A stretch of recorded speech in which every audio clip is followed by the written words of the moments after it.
Trauma changes you. The myth is that you should get over it if you're strong enough. The brain says otherwise. It adapts to survive. Let's bust a few myths, then look under the hood. Myth 1. Time heals all wounds. The brain says, time heals what you actively process. If the memory stays unprocessed, your amygdala, your threat detector, keeps firing. It fires like the danger is still here. Myth 2. Trauma lives only in your head.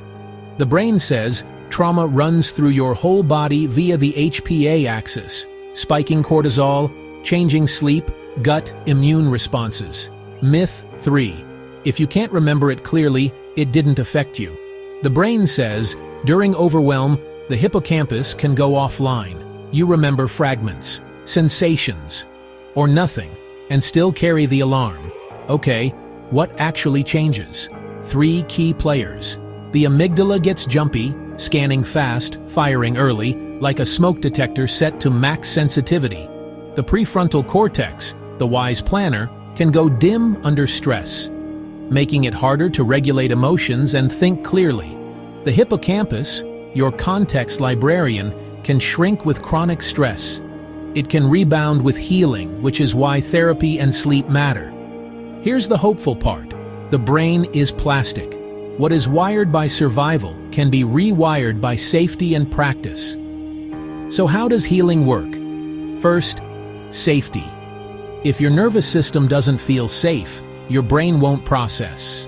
Breathwork, grounding, predictable routines, slow exhale breathing, 4 seconds in, 6 to 8 out, tells your vagus nerve, stand down. Second, exposure with choice. Avoidance teaches the amygdala the world is dangerous.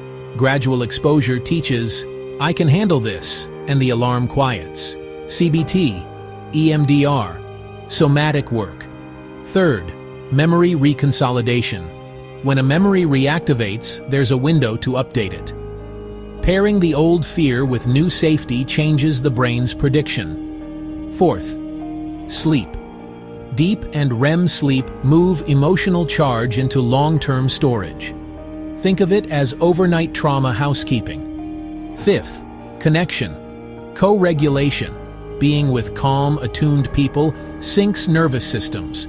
Oxytocin and social safety help downshift threat. Sixth, movement. Exercise metabolizes stress hormones and builds hippocampal volume. It restores a sense of agency. Seventh, meaning. Post-traumatic growth isn't a prize, it's a process. What did I learn? Who helped me? What value can I live by now? Practical starter kit.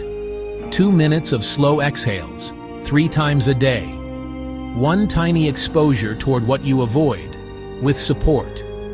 Guard your sleep like medicine. 1 honest conversation with someone safe. 10 minutes of movement. Walk, stretch, breathe. Here's the myth I want to replace. Healing means going back to who I was. The brain says, healing means becoming someone new. You're not broken, you're adaptive. And adaptation can be guided. With safety, skill, and support, the same brain that learned to protect you can learn to let you live. If this helped, take 1 small step today. Your brain is listening.